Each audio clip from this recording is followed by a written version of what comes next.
Today, I'm going to introduce our speaker, Eric Kansa. Eric is the program director for Open Context, an open access publishing venue for data in archaeology and related fields. He has a PhD in anthropology from Harvard and archaeological field experience in the Near East, Egypt, Italy, and North America. His research interests explore research data informatics, research data policy, ethics, and the professional context of the digital humanities. Frustrated with the pervasive lack of access to quality research data in the humanities and social sciences, Eric spearheaded the development of Open Context in 2006. Eric runs research and development for Open Context and manages the technical aspects of data publishing and archiving, including systems, interoperability, data integration, and indexing. He's been an active and vocal member of a growing global community dedicated to better ethics and practices in sharing and preserving knowledge of the past.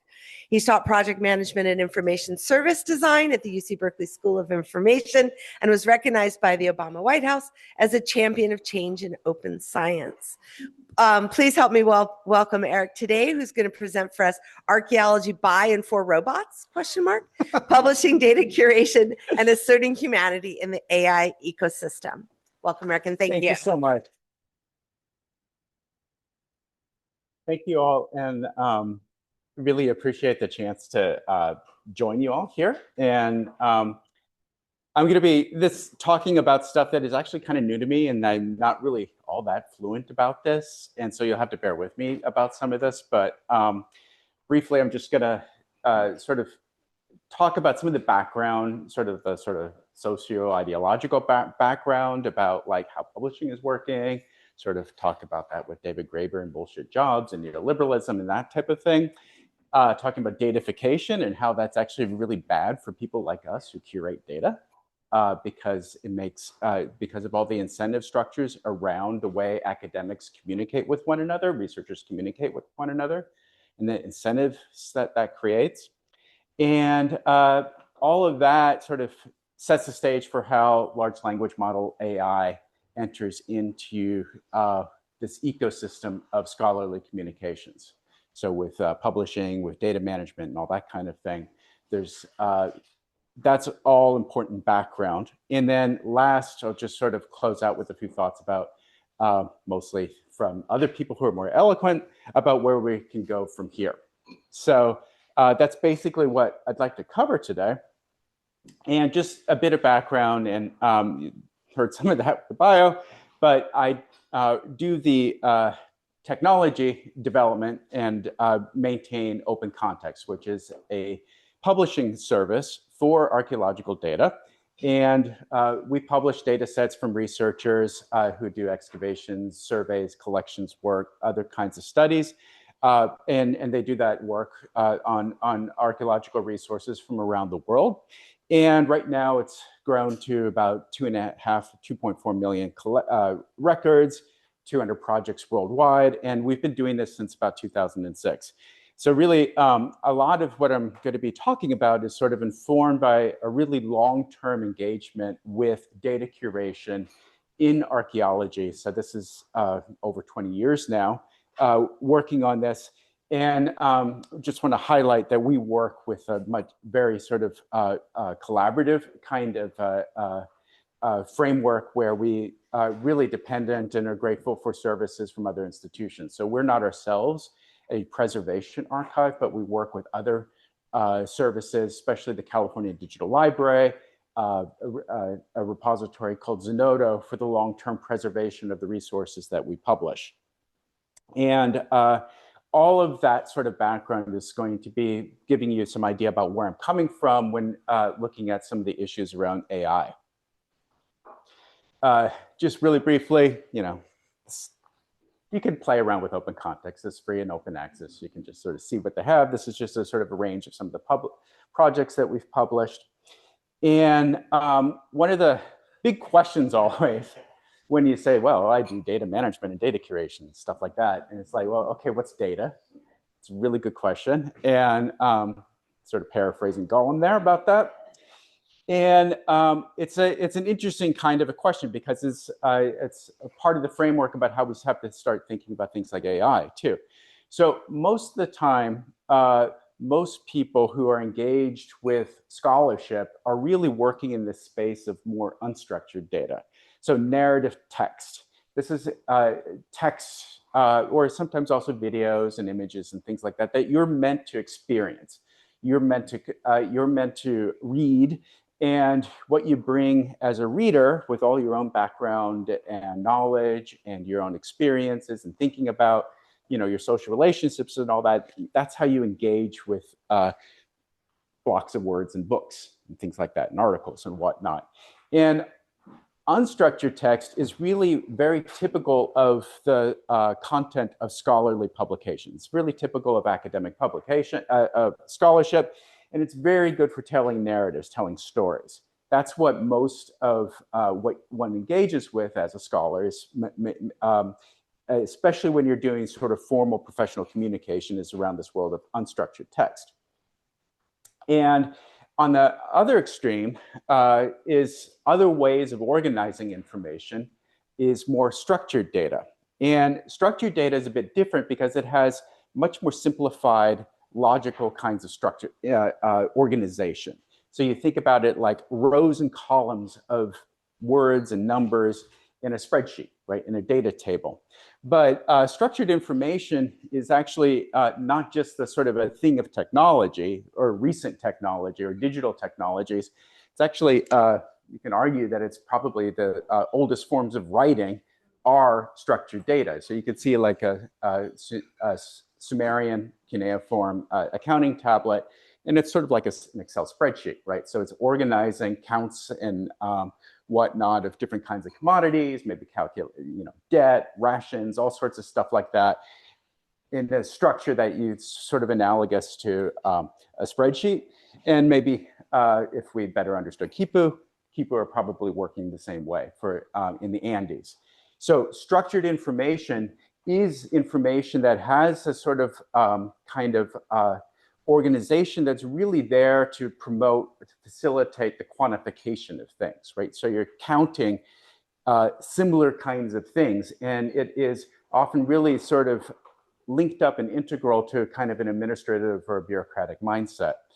And that is the kind of information that is what we often talk about when we talk about data, right? So for data management and whatnot.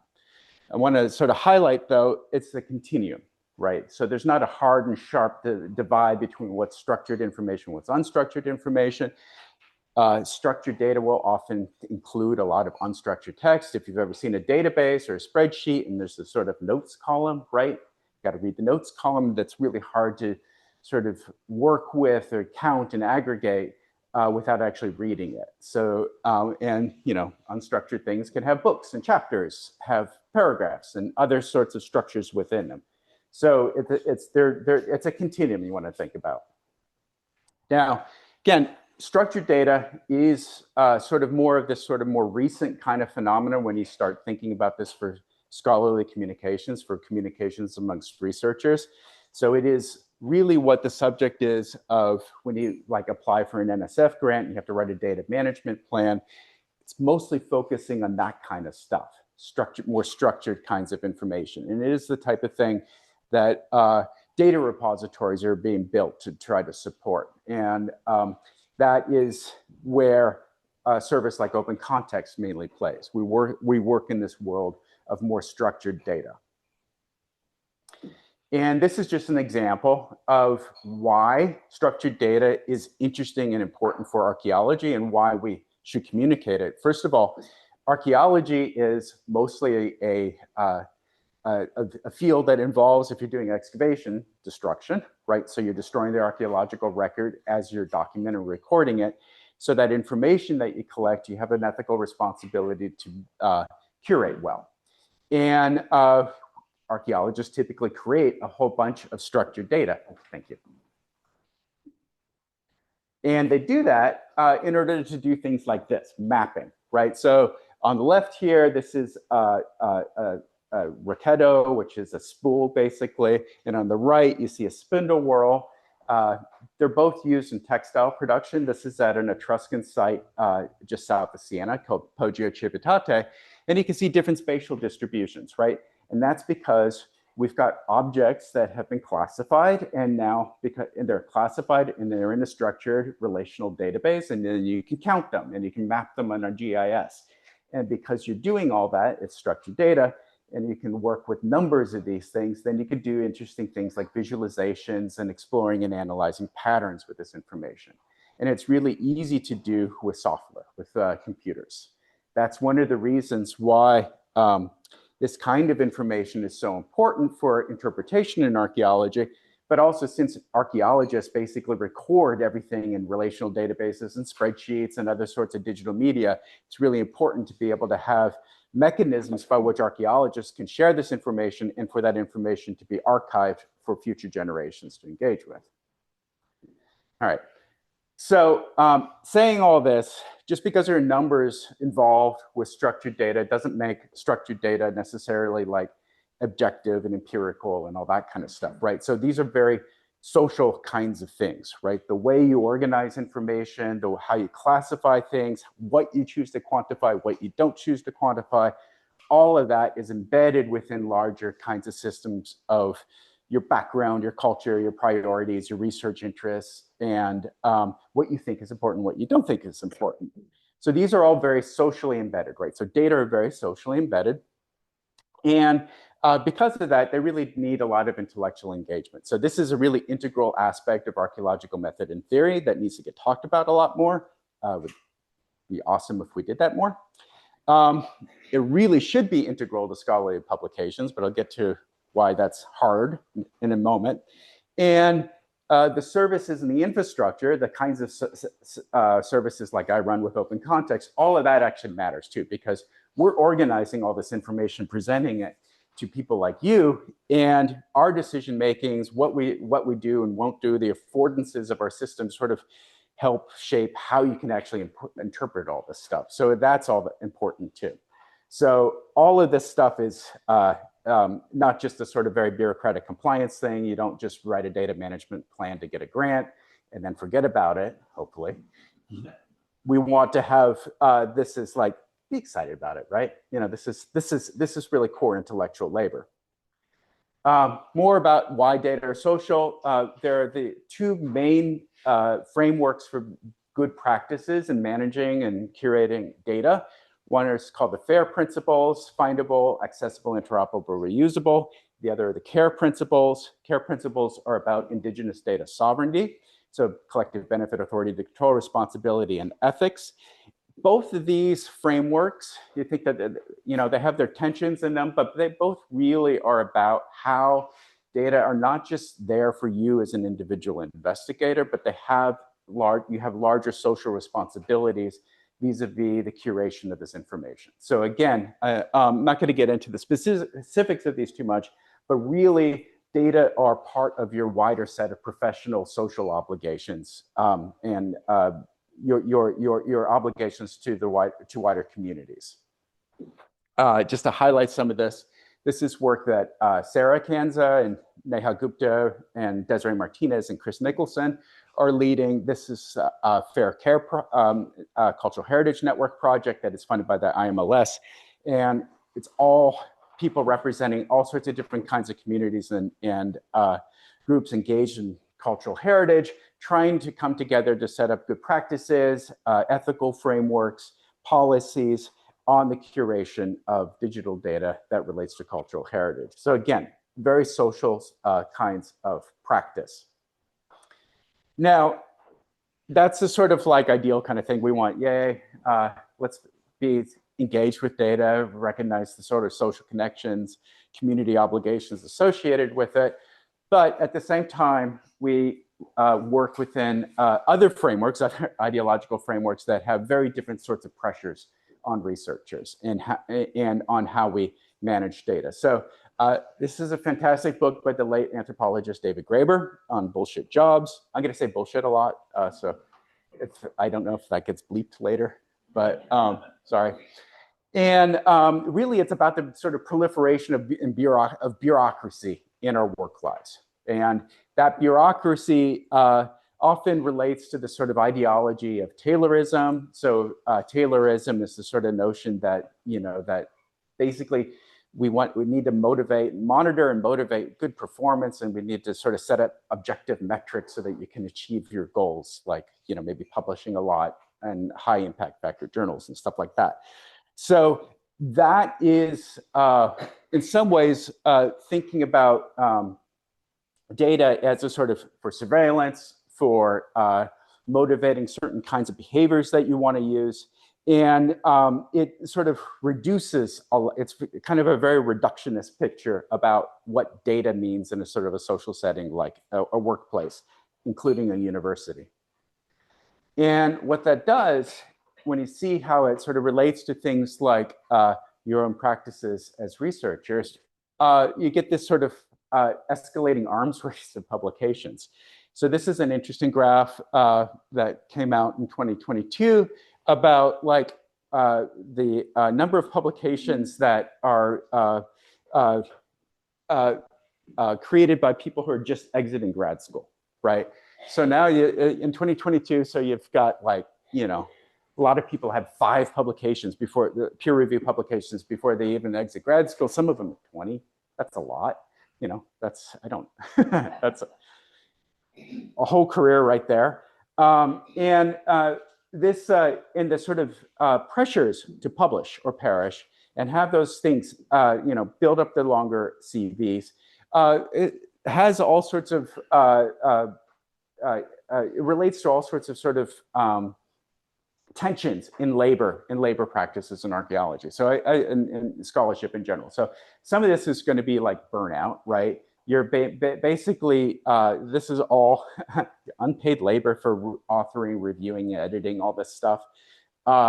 Most of this is happening in your sort of free time, unscheduled, right? So basically it eats up your weekends, and because everything else is eaten up with like teaching and committee work and all sorts of other things that you got to do.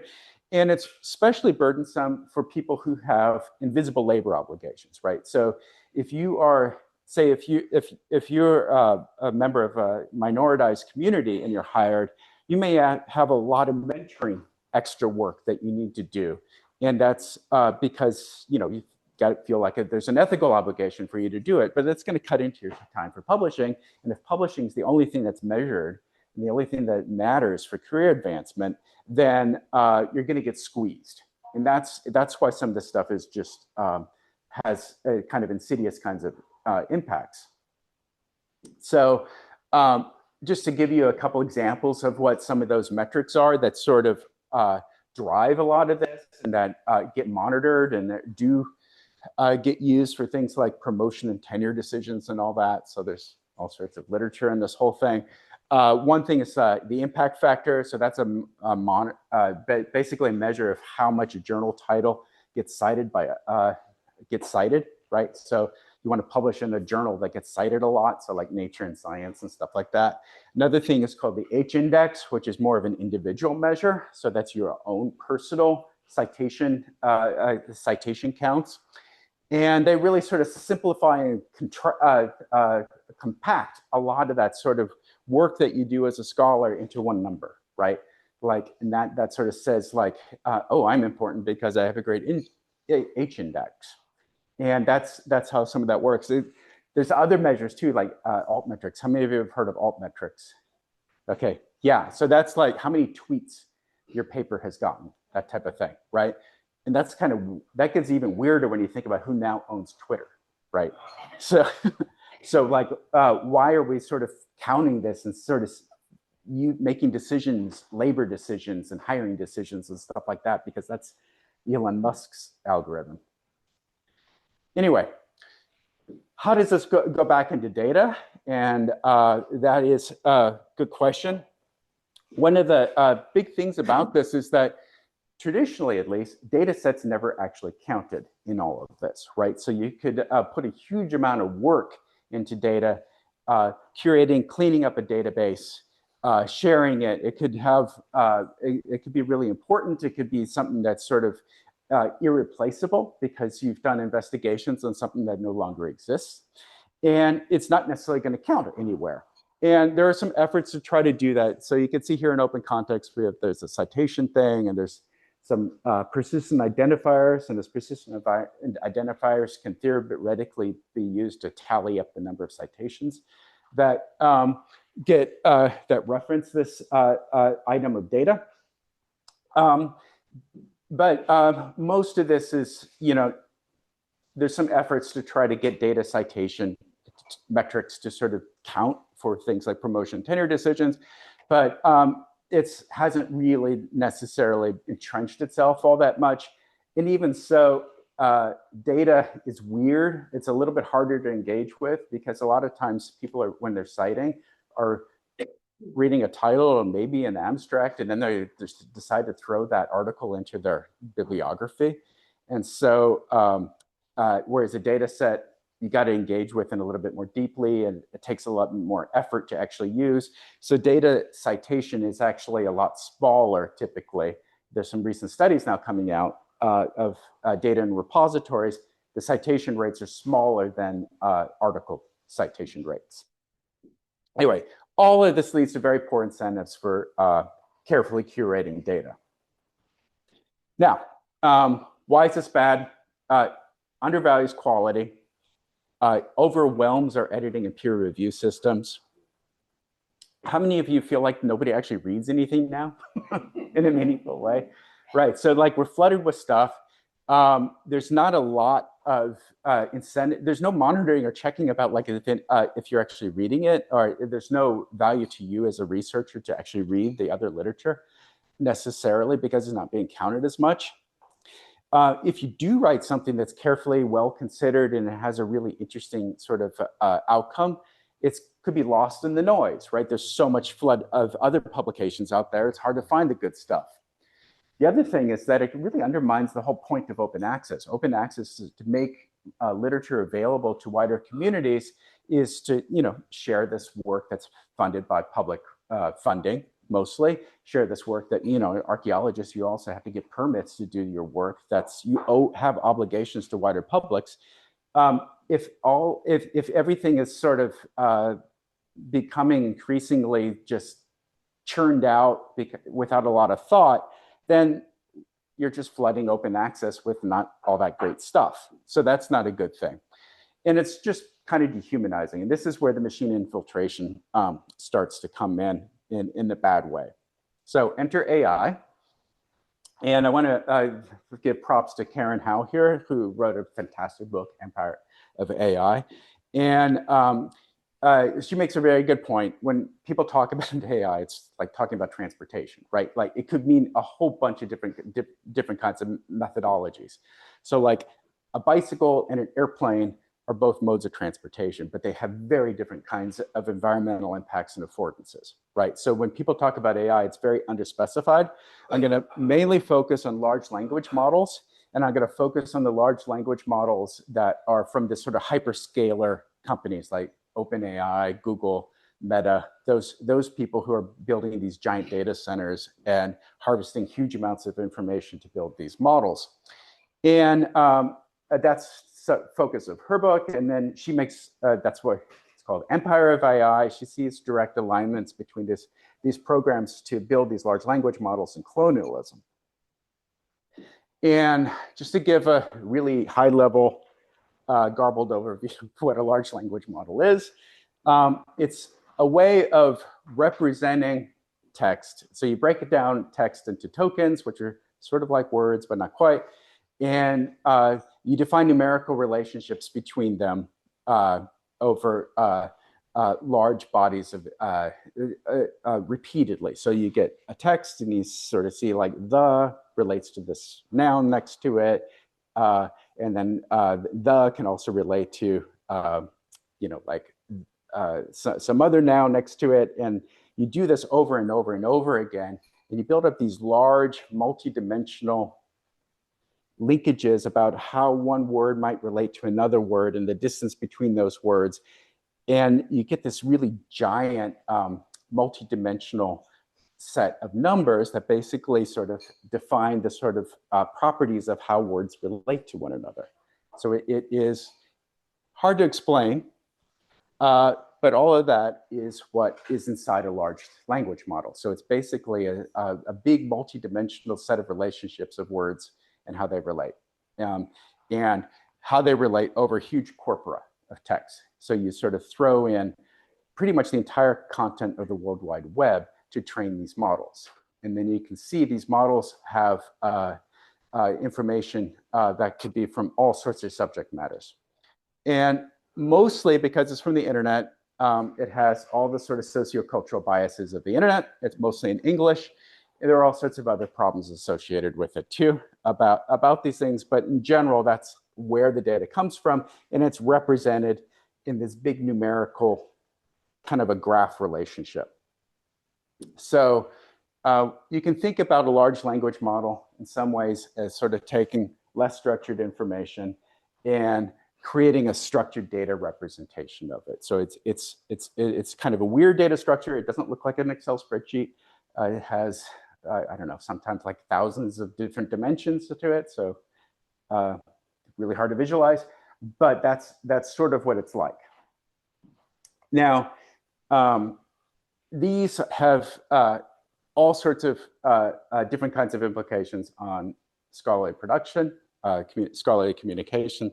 So lots and lots of stuff has been written about how researchers are using these AI tools to be able to generate scholarship and trying to, remember, because of metrics, improve their productivity, right? To make more publications better, faster, and using AI to help sort of accelerate this sort of stuff.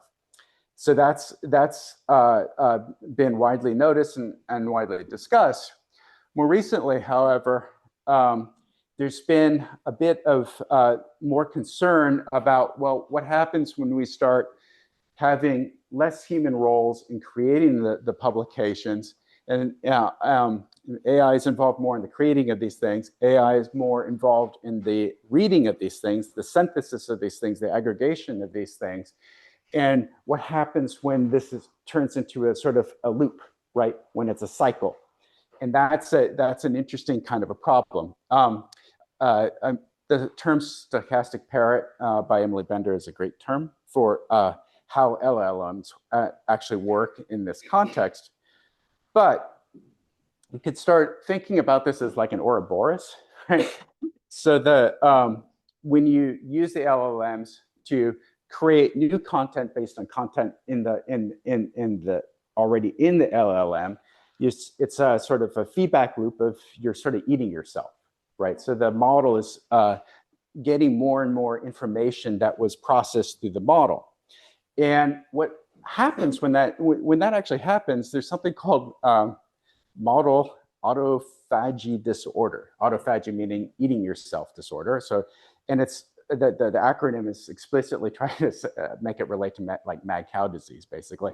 Where you get a situation called model collapse. And what happens is that as these models ingest their own stuff, the biases inherent in the data get amplified over time.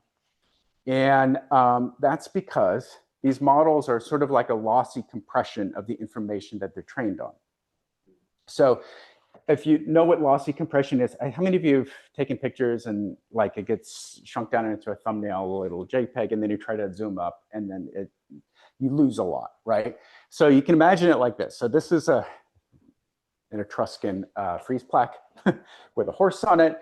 And you could see a couple cycles of doing that, then that you lose so much detail and you get this really bland, undetailed image, whereas the first thing was very richly textured. And that is essentially what happens when LLM is used, it's used repeatedly to get trained on the material that is generated by an LLM. So you think about it nowadays, how much content on the internet is already being generated by LLMs, right? So the quality of information on the internet for training future data is going to be declining. And this is the kind of a dystopian future that you don't want to get into as researchers, right? You don't want to have the quality bias amplification through repeated cycles of this kind of stuff. So that's bad. Another thing that's not great, and there's some really interesting work by Kate Crawford who is looking at, well, where are these, say, image models, the LLMs with image multimedia kinds of capabilities, where are they getting their images and stuff like that? And it's mostly e-commerce, right? Because most of the internet is full of e-commerce. So there's going to be aesthetics and perspectives and priorities in there that are sort of embedded in the models. And then you start thinking about, well, it's not just publication that happens for archaeology, but it's also public engagement. So if you use these things for public engagement, your outputs for public engagement are going to be trained by a very kind of commercial aesthetic and perspective. And then you get into controversies like this, where the British Museum was recently caught posting AI slop. So videos generated by AI of people looking at stuff that, I don't even know if some of that stuff's in the British Museum, but just sort of artifacty things. And that's some of the dangers, obviously. Then this gets used to retrain those models, right? So you get that mad disease of the sort of Ouroboros effect that the model's degrading in time, but also you're sort of mixing a sort of a very commercial kind of aesthetic and perspective in with your with the cultural heritage material. So that's bad. So another thing to think about also is, this goes back to Karen Howe's when she's talking about the sort of relating AI, large language models, to colonialism, is how extractive they are, and how extractive they are also to memory institutions. So there's some nerdiness here in this slide, but websites have often something called a robots.txt file, and that's there to govern how web crawlers, which are software agents that fetch web pages. And traditionally, those were used by search engines. So the search engine would fetch a web page, and they would index it, and then they would serve it on their search index so that people can type a query into Google and find your web page. They were regulated through something called robots.txt. But nowadays, AI bots are so voracious and wanting content, they ignore all of that. The swarm sites, they could act like a distributed denial of service attack. And they also do all sorts of insidious stuff, like they fake their identity. Basically, they try to pretend that they're humans.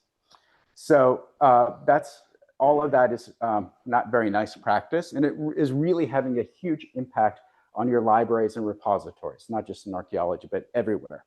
So this is a recent report by the Coalition for Networked Information. How many repositories have websites being scraped? Most people are getting scraped by AI bots. And if you're getting scraped by AI bots, 70% or so are having a disruption of service. So when you now go to a repository like a social science archive, or a place like Open Context or TDAR or places like that, 70% of the sources now are going to be harmed by the impact of all of these bots. And that is kind of sad too when you think about that. This industry is, you're a university here, UC Berkeley pays subscriptions to OpenAI and all these other companies, and you're paying for the privilege of having them kind of do a denial service attack on your own resources, which isn't so fun. Anyway, so Open Context, we're not alone in this. I mean, we're impacted by this too. So we have about 2.4 million web pages. And just to give you a sense of scale, Wikipedia has 7.1 million articles, but a lot more pages because each article has more than one page associated with it. And we have somewhere around 1,200 or so references from literature, according to Google Scholar. And before all this AI stuff, we were okay with doing open access without much problem, because the economic basis of open access is that it's non-rivalrous, meaning that we can share information. By us sharing that information, it doesn't deplete the quantity of information available for other people, right? And that's very different from a car, right? If you buy a car, then you own that car. You can't just sort of share that car with somebody else at the same time, right? There's only one car. It's a physical thing. Whereas the digital data, multiple people can get it. They could get a copy of it. It doesn't deplete the supply. So that's the sort of economic basis for open access. But with the bots, bots crowd out people. And so all of a sudden, these websites that are open access that had a sort of an economic justification for working as open access, they're all now crowded out by a whole bunch of bots, and they overwhelm the service. And so now content on the web is a lot more rivalrous. How many of you have run into CAPTCHAs where you have to sort of identify the stupid fire hydrant and the crosswalks, right? Yeah, on all of these websites now, because you didn't have to do that, but it's all from the impact of these stupid bots. Anyway, defending against this also costs time and money. So this took me about a week, but I installed a bot challenge or a network protection, and you can sort of see our traffic levels go boop to a much more reasonable level. And that week could have been spent doing something else. Like I could have been on vacation. I could have published more data. I could have done community engagement. There's all sorts of stuff I could have done with that week instead of fighting bots. Now, so why is this bad? All right, so repositories have to use, put a lot more effort into fighting this. Sometimes repositories are being driven to use commercial services like Cloudflare that would sit on the networks and monitor traffic and try to intercept it. So you're using AI to fight AI, which means you've already lost. Makes everything obviously more expensive, degrades user experience. And then the other really bad thing about this is that because the repository, the sort of nonprofit repositories are harder to access, harder to use, there's more and more enclosure of this information within these commercial large language models, right? So they're sort of extracting and monopolizing this and making access too difficult into the sources. So anyway, this is all indicating that AI owners have a lot of disdain for social technical conventions like robots that text and stopping this, even legal constraints. Anthropic, one of the big companies, had to pay a big civil penalty for copyright violations on a bunch of the texts, on a bunch of books. And that disdain is also really important when you think about trying to implement something like FAIR and CARE, right? The sort of, especially things like indigenous data sovereignty. We can try to put metadata indicating ethical requirements around all of this, and I'll show you how we do try to do that. But is anybody actually going to pay attention to all that, right? Is anybody going to pay attention to our ethical expectations about how this information should be presented and used and represented? So this is just an experiment that I'm showing about that kind of question. So we experimented with something called really simple licensing, and it's a licensing framework specifically designed for AIs to tell them what to do. Creative Commons is one of the organizations that's involved with it. You've probably seen Creative Commons copyright licenses because they're the main type of copyright license used in academic publishing, open access academic publishing. And this is what our metadata looks like. Sorry about showing you XML. But this is, that link there is basically saying, please pay us, but it's like busking, right? So it's like, you could play a saxophone in the street corner, people can enjoy it without paying, but you have a hat out. And this is like providing a hat. And so far, none of the AIs have given us anything. But everything down here are terms that are basically describing the ethical framing of the data that we publish. So we have a lot of language about indigenous data sovereignty, the CARE principles. We talk about community archaeology, the kinds of expectations we have about, for things like working with human remains, that kind of thing. All of that is actually there. And then the question is it actually being used by AIs? So here's a question I asked of Gemini. And how can I ethically use the Digital Index of North American Archaeology to study that? And Gemini was very dutiful and said, well, here, you follow the CARE principles, do this, that, and the other. And it was actually pretty good. That's a nice response. And I was thinking, well, maybe that's actually listening to the license, the RSL license. But if I drop the term ethical, ethically, then I get a very different kind of a response from Google Gemini. And it's much more sort of technical, right? So do this, that, and the other. but there's nothing about care, ethics, data sovereignty, or anything like that. So it really seems like the RSL is being totally ignored by Gemini, at least in this case. Who knows what will happen in the future? Because it's hard to know how these models update and all that kind of stuff. But anyway, initial experience and experiment wasn't that great. So all of this moving towards the future now. So Cory Doctorow coined a really great term in shittification to describe the sort of declining quality of monopolistic information services. He was definitely predicting a shittification for AI services. Remember, these things right now are heavily, heavily subsidized by venture funding, right? So it's a lot because there's a huge amount of money that is required to run these data centers. It's all being paid for by, speculation at the moment. So when that speculation money dries up, these things are going to get a lot more expensive. So do you want to be dependent on that? You want to ask yourself about that. So maybe not.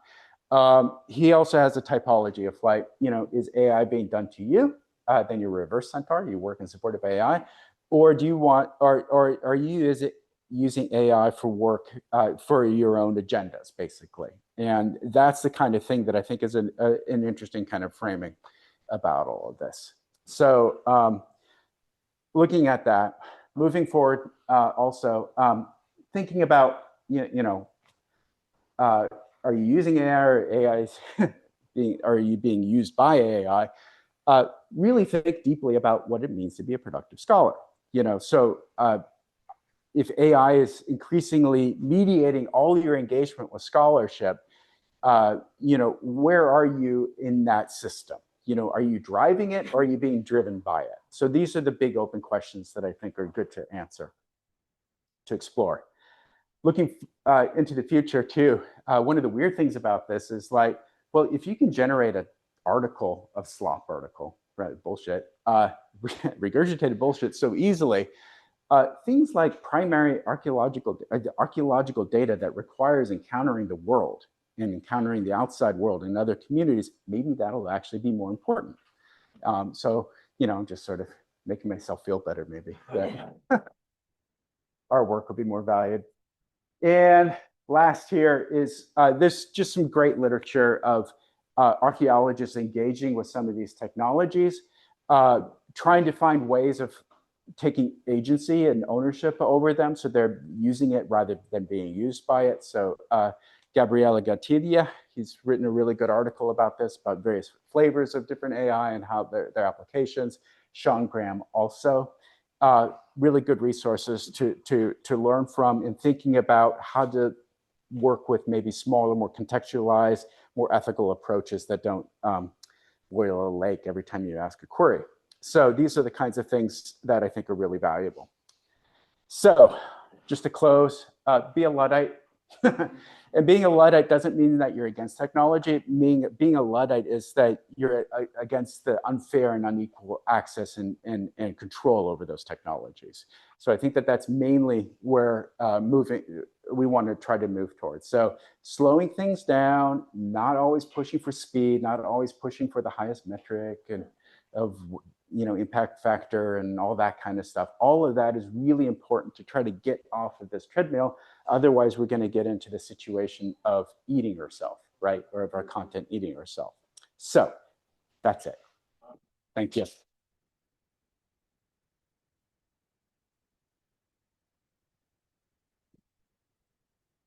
Any questions? Yeah. So important, so timely. And I just couldn't be more excited about some of the ideas you put up and trying not to be cynical about our own retention, tenure, and promotion process, right? Where, somebody who tries to do slow archaeology, co-publishing with community mentors versus somebody who publishes 40 articles in which they're one of 20 authors. These are things that really matter to us as we try to keep our jobs. But beyond that, where you had the RSL challenge, or you actually pulled out Cloudflare and said, like, these are the things that we're paying for this stuff. Earliest, one of your first slides said that there's these like appropriate ways, and I know you've really dealt with this and thought it through with data sovereignty issues within the circles of knowledge and knowledge sharing and data curation. For like, at this point, I'm not even sharing files with locational data in any way, shape, or form on Box, Drive, or anything. We're so concerned about locational data getting out into the world. So it only circulates on like USB drives and crap like that, right? Or on written reports that we hand to community mentors in the field. And so one of the comments that somebody made to me was, well, we could just, instead of the buses and the fire hydrants thing, pick the 3 things in MyDo that mean fire, right? And it could be a bird, these, like what are the things that we're offering or that you've thought about that maybe I haven't read yet, I apologize, about how the licensing or the challenges or things keep it circulating in smaller groups of people where it's appropriate. Right. And it's still curated, right? Like somebody could still go to the TIPO and say, right, you've already done all this work with electrical resistivity on the Delta, and we're doing similar thing. Can we have a comparative data set to play with just to see if we're doing the right thing? What kinds of things are you thinking about when it comes to keeping it within smaller groups of slow archaeologists? Yeah. Well, I mean, a lot of it has to deal with like capacity, unfortunately. Sure. So curating archaeological or any data, right, and running a data repository so it's preserved has some big real expenses and requires real expertise and real funding, basically. And so it's hard for a university, right? It is harder for an indigenous nation that also has clean water issues, right? And so you've got to sort of see that the capacity is difficult. The best approach, I think, sometimes is, I mean, this is where maybe multiple indigenous nations can pool resources together to co-own something. But I really think that owning the infrastructure is the fundamental aspect of sovereignty. Yeah. Right. Not just, you can't stick some licensing or some sort of agreement and share it on Google Drive. Right. Because that might be ignored. And Google has better lawyers than anybody else, or that kind of thing. So I really think that sovereignty is going to require these sort of capacity developments to really make much more meaningful. The other thing is security is also expensive. Yeah. Right. So people ask us why we're open access. Well, one of the reasons why we're open access is because we can't be closed access. We don't have the administrative capacity to adjudicate who should have access or not. And we definitely don't have we don't have the technical resources to be able to protect this stuff and not get hacked or sued. So we only try to curate low sensitivity, low risk information. So, it's a burden to try to protect this information, and that requires real resources too. Yeah. No, so, true. But pooling efforts might be the best way to go about it. Thank you, sir. Sure. Anybody else? Yeah, Chris.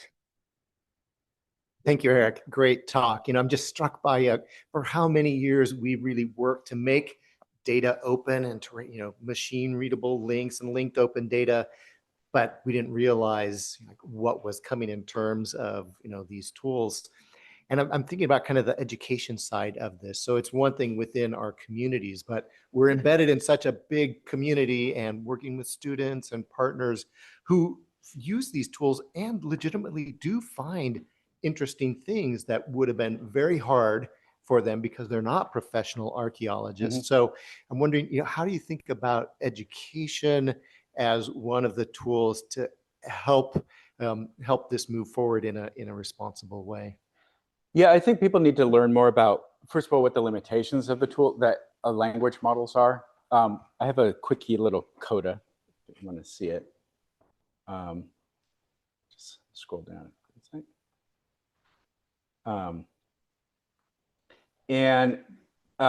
Right, they're token prediction machines, right? So they're not really thinking and they're not really reasoning. What they're doing is they're producing the next token. So this is an adorable me about all of this. And here's an archaeological example of it. And this is just important because it makes you makes people more informed consumers of the services. I really think also, ultimately, these large language models are not economically, they're not socially, they're not environmentally sustainable. If they're eating themselves, they're not even going to work over multiple iterations of them eating themselves. So that we're in a sort of a state right now that is not the sort of end state, obviously, of how this, and they're not necessarily going to get better, right? So this technology of the large language models has a lot of development, a lot of investment, and they're sort of running into these roadblocks about, some fundamental questions. So here I asked Google Gemini, based on this paper, how many archaeological sites would be flooded by sea level rise in Mississippi? And it dutifully said, oh, well, with a 1 meter sea level rise, you can have 303 sites. With other flooded, I'll just make that bigger so you can see that. With other sea level rise scenarios, to see more. And it's very confident in all that. And then I ask, are you sure? How did you get that? It said, yes, look at table 1 of the table, and blah, blah, blah, blah. It says table 1. And it's and then it says, well, I'm being conservative about this. That's great. And I said, well, look, I checked that table myself, and all of Mississippi is just NA values. It just made up the numbers, right? Because it's a token predictor, right? So it probably found God knows where in its training data, said something about archaeology, something about Mississippi, and it found the number 303, right? And it just put that together, but it's nowhere in that paper. In fact, that paper explicitly said Mississippi, the data from Mississippi is not included. So, so here's the original paper, and you can read it and find Mississippi is not included. So yeah, education is really important. We're going to find that there's so much hype, there's so much investment about this. This is probably a big speculative bubble that's going to not last. But there are, I think, interesting uses of language models. One interesting thing could be for naive users querying a site like Open Context, like we get queries like daily life in ancient Egypt to our data in Open Context. We don't have daily life in ancient Egypt. We have counts of sheep and goats and barley and all that kind of stuff. And that tells you about daily life in ancient Egypt, but there's got to be some linguistic bridges between the sort of technical data that we have and that user's query. And I think that's where there could be a really interesting educational application. Anybody else? Thanks, Eric. Could you explain the centaur metaphor a little more? I didn't get that. Oh, the centaur thing. Yeah. Well, it's not mine. It's Cory Doctorow's. So the centaur is like you're a human being, but powered by a horse's body, right? And you've got your human head and your human sort of cognition and agency, and you're using the power of that horse to sort of move around and being awesome, right? So you're using that musculature of the horse. The reverse centaur is where you're sort of poor human being strapped to a horse head, and you're sort of pushing the horse around. And so that's more the sort of analogy. So basically, the centaur is the one that has agency over AI, is using AI for their own agenda, and the reverse centaur is the person that is being used by AI. So Karen Howe has a lot of this in her book, also about like people who are in the global South who are being tasked with training these models, and sometimes they have to train them on going through horrific content, right, of like videos and snuff films and stuff like that, which is will give you post-traumatic stress disorders. They're really awful things, and they're exposed to it for like hours and hours and hours without any sort of mental health services to help them. And it's a very exploitative kind of a thing. They are being used as reverse centaurs. I see. Right. Another example would be like if you're like a CRM archaeologist and the AI spits out a whole bunch of models about like, I don't know, predictive models, and you have to evaluate all of them with no time. And you just sort of, but your name is being signed to the results, then you would be a reverse centaur too. Yeah. Chris, Valkyrie's getting in today. Centaurs. Yeah. Yeah. There you go. Eric, it looks like there's a comment or question in the chat as well. Oh. Okay. Do I jump to the latest? Okay, thank you. Yeah. Keep fighting. Thank you. Wait, thank you. Thank you. Also, more thank you. Thank you, Francis. Okay. I don't, yeah, yes. If there wasn't one on the chat. Okay. But I'm glad you got many thank yous. And I'll add one. Thank you again for Okay, a thank lovely you. talk. So you mentioned a couple of different institutions that are doing good work on trying to develop standards for this. Of course, the Fair Plus Care Network and RSL. I'm curious if there's any more spots where you're seeing that kind of work done, either discipline specifically or more generally. Yeah, there's, so at the University of Arizona, there's a collective promoting indigenous data sovereignty. Stephanie Carroll is a key participant there. I'm forgetting the name of her institute, but she's one of the lead researchers there. And they're actually proposing an internet standard for documenting that something has indigenous data, indigenous provenance. So it's more of a, so it's baked, it will be baked into the web. Which is good. The bad thing is about, well, will it be recognized and used, right? And like, because a lot of these things don't necessarily have formal legal teeth. Although it is weird in the United States because indigenous nations are sovereign and have some sovereignty rights, so some I don't understand the entire legal implications of all of this, but it's but there are other indigenous communities outside the United States that don't necessarily have the same sort of legal structures and recognitions. So yeah, there's a big thriving community trying to address this, and I think it's even if it's not necessarily formalized with legal protections, there's still the sort of the social aspects of it still matter, right? So the companies can be pressured, right? So Disney was pressured and actually did a pretty good job with, what is that movie in Polynesia?